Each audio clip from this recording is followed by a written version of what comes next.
శ్రీ రామకృష్ణ ప్రభ ఛానల్ను చూడండి, మాసపత్రికను చదవండి. ఓం స్థాపకాయ చ ధర్మస్య సర్వధర్మస్వరూపిణే అవతార వరిష్ఠాయ రామకృష్ణాయ తే నమః. అందరికీ నమస్కారం. శ్రీరామకృష్ణ కథామృతం. భక్తుడు: అయ్యా, మీరు భగవంతుణ్ణి దర్శిస్తారని విన్నాము. దయచేసి మాకు కూడా ఆ దర్శనం కలుగజేయండి. శ్రీరామకృష్ణులు: అంతా భగవదాధీనమే. మనిషి చేయగలిగిందేముంది? భగవన్నామాన్ని ఉచ్చరించేటప్పుడు ఒక్కోసారి అశ్రువులు స్రవిస్తాయి, ఒక్కోసారి అలా జరగదు. ఆయన ధ్యానించేటప్పుడు ఒక్కో రోజు గొప్ప ఉద్దీపన కలుగుతుంది, ఒక్కో రోజు అలా కాదు. పని చేయాలి, అప్పుడే దర్శనం లభించేది. ఒకరోజు భావావస్థలో హల్దార్పుకూర్ను చూశాను. నిమ్న జాతికి చెందిన ఒక వ్యక్తి నీటిపైన ఉన్న పాచిని ప్రక్కకు తొలగించి నీరు తీసుకుంటున్నాడు. మధ్య మధ్యలో ఆ నీటిని చేతిలోకి తీసుకొని పరీక్షిస్తున్నాడు. పాచిని తొలగించకుండా నీటిని చూడజాలమన్న సంగతి నాకు ఆ స్థితిలో ఆవిష్కృతమైనది. అంటే పని చేయకుండా భక్తిని పొందలేము, భగవద్ దర్శనం కలగదు. పని అంటే అర్థం జపం, ధ్యానం మొదలైనవి. భగవంతుడి నామగుణకీర్తనలు కూడా పనే. ఇంకా దానం, యజ్ఞం ఇత్యాదులు కూడా పనే. వెన్న కావాలంటే ముందుగా పాలను తోడు పెట్టాలి, పిదప దాన్ని కదపకుండా ఉంచాలి.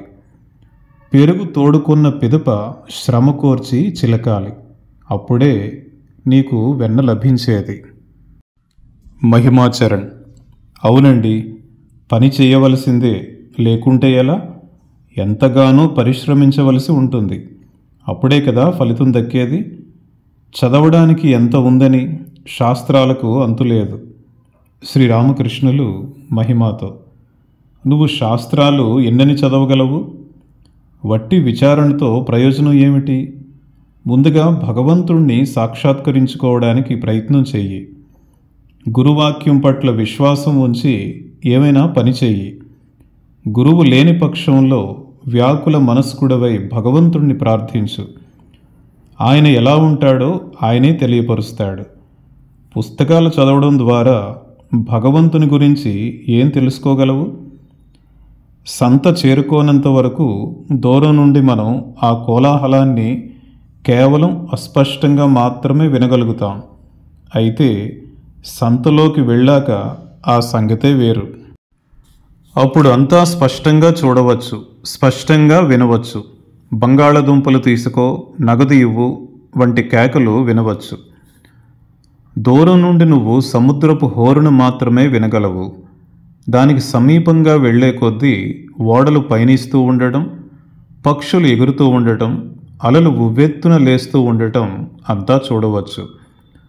పుస్తక పఠనం ద్వారా యథార్థ భగవద్ అనుభూతిని పొందజాలం. అనుభూతికి పుస్తక పరిజ్ఞానానికి ఎంతో వ్యత్యాసం ఉంది. భగవద్ దర్శనం తరువాత పుస్తకాలు, శాస్త్రాలు, సైన్సు, విజ్ఞాన శాస్త్రం అన్నీ గడ్డిపోచలా తోస్తాయి. కావలసింది ఇంటి యజమానితో పరిచయం.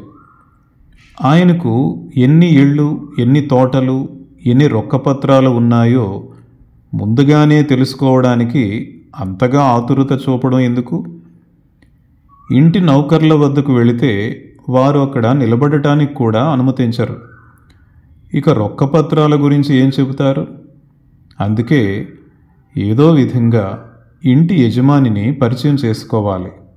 అది నౌకర్లతో గెంటి వేయబడైనా సరే, లేకుంటే ప్రహారీ గోడ దూకి అయినా సరే.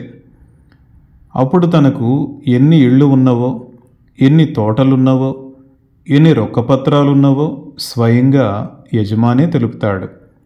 పైగా ఆయనతో పరిచయం ఏర్పడితే నౌకర్లు, ద్వారపాలకులు అందరూ సలాం చేస్తారు. అందరూ నవ్వారు. భక్తుడు: మరి ఇంటి యజమానితో పరిచయం కలిగించుకోవడం ఎలా అన్నదే ప్రశ్న. శ్రీరామకృష్ణులు: పని అవసరమని నేను చెబుతోంది అందుకే. భగవంతుడు ఉన్నాడు అని పలికి ఊరికే కూర్చొని ఉంటే ఒరిగేదేమీ ఉండదు.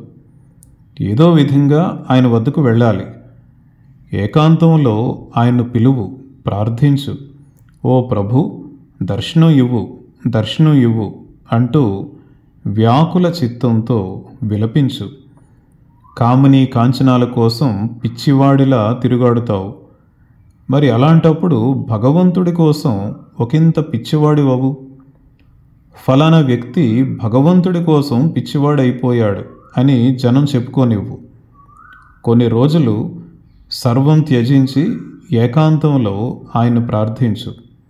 ఊరికే భగవంతుడు ఉన్నాడు అంటూ కూర్చోవడం వలన ఏమి సాధించగలవు? హల్దార్పుకూరులో పెద్ద పెద్ద చేపలు ఉంటాయి.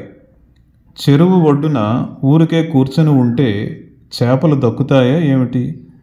వాటిని పట్టుకోవడానికి మసాలా పూసిన ఎరను తయారు చేసి దానిని చెరువులోకి వెయ్యాలి. అప్పుడు మెల్లమెల్లగా చేపలు అగాధాల నుండి వస్తాయి. నీటిలో కదలిక కానవస్తుంది. దానితో ఆనందం జనిస్తుంది. బహుశా ఏదైనా చేప ఒకటి శబ్దం చేస్తూ ఎగిరి దూకుతుంది. అది అలా అస్పష్టంగా కనిపించగానే మరింతగా సంతోషం కలుగుతుంది. పాలను పెరుగుగా తోడుబెట్టి పిదప ఆ పెరుగును చిలికినప్పుడే కదా వెన్న లభ్యమయ్యేది. మహిమాతో ఈ వ్యవహారం ఏదో బాగానే ఉందే. ఎవరో వచ్చి భగవంతుణ్ణి చూపించాలి. అయితే తాను మాత్రం ఊరికే కూర్చొని ఉండాలి. వెన్నను తీసి నోటు ముందు ఉంచాలి. అందరూ నవ్వారు. వ్యవహారం బాగానే ఉంది. చేపను పట్టి చేతికి అందించాలట. ఒక వ్యక్తి రాజును దర్శించాలి అనుకున్నాడు. రాజు సప్తద్వారాలకు ఆవల ఉన్న అంతఃపురంలో వసిస్తున్నాడు. ప్రథమ ద్వారం దాటగానే ఆ వ్యక్తి రాజుగారు ఎక్కడ ఉన్నారు అని అడుగుతాడు. అయితే అక్కడ ఉన్నవి మొత్తం 7 ద్వారాలు. ఒకదాని తరువాత మరొకటిగా అతడు ద్వారాలన్నిటినీ దాటాకనే కదా రాజుగారిని దర్శించగలిగేది. మహిమాచరణ్. ఎలాంటి కర్మ ద్వారా మనం భగవంతుణ్ణి పొందగలం? శ్రీరామకృష్ణులు. ఈ కర్మ ద్వారా ఆయన పొందగలము, ఈ కర్మ ద్వారా ఆయన పొందలేము అంటూ ఏమీ లేదు. అదంతా ఆయన కృప మీద ఆధారపడి ఉంటుంది. అయితే మనోవ్యాకులతతో కొంత కర్మ అంటూ చేయవలసిందే. వ్యాకులత ఉన్నట్లయితే ఆయన కృప కలుగుతుంది. భగవంతుణ్ణి పొందడానికి అనుకూల పరిస్థితులు ఉండాలి. సాధు సాంగత్యం, వివేచన, సద్గురువు ప్రాప్తి ఇలాంటివి. బహుశా అన్నయ్య ఇంటి బాధ్యతలను స్వీకరించవచ్చు. లేకుంటే భార్య విద్యాశక్తిగా ఉండి గుణవంతురాలై ఉండవచ్చు. లేకుంటే ఆ వ్యక్తి అవివాహితుడై సంసారంలో బద్ధుడు కాకుండా ఉండి ఉండవచ్చు. ఇలాంటి పరిస్థితులు ఏర్పడినప్పుడు అది సాధ్యపడుతుంది. ఇక్కడ ఒక భక్తుడు భగవంతుని దర్శనం కలుగచేయండి అని అడిగినప్పుడు శ్రీరామకృష్ణులు అంతా భగవంతుని సంకల్పంతోనే జరుగుతుంది. అయితే సాధన తప్పకుండా చెయ్యాలి.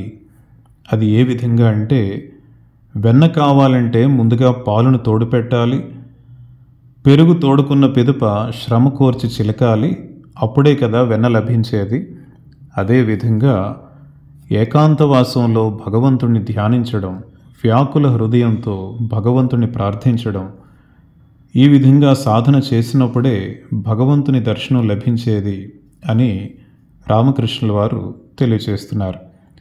అదేవిధంగా మరొక భక్తుడు శాస్త్ర అధ్యయనం గురించి ప్రస్తావన తీసుకువచ్చినప్పుడు రామకృష్ణుల వారు, నువ్వు ఎన్ని శాస్త్రాలని చదవగలవు? వట్టి విచారణతో ప్రయోజనమే ఉంది. ముందుగా భగవంతుణ్ణి సాక్షాత్కరించుకోవడానికి ప్రయత్నం చేయాలి. గురువాక్యం పట్ల విశ్వాసం ఉంచి సాధన చేయాలి అని తెలియచేస్తున్నారు. అందరికీ నమస్కారం.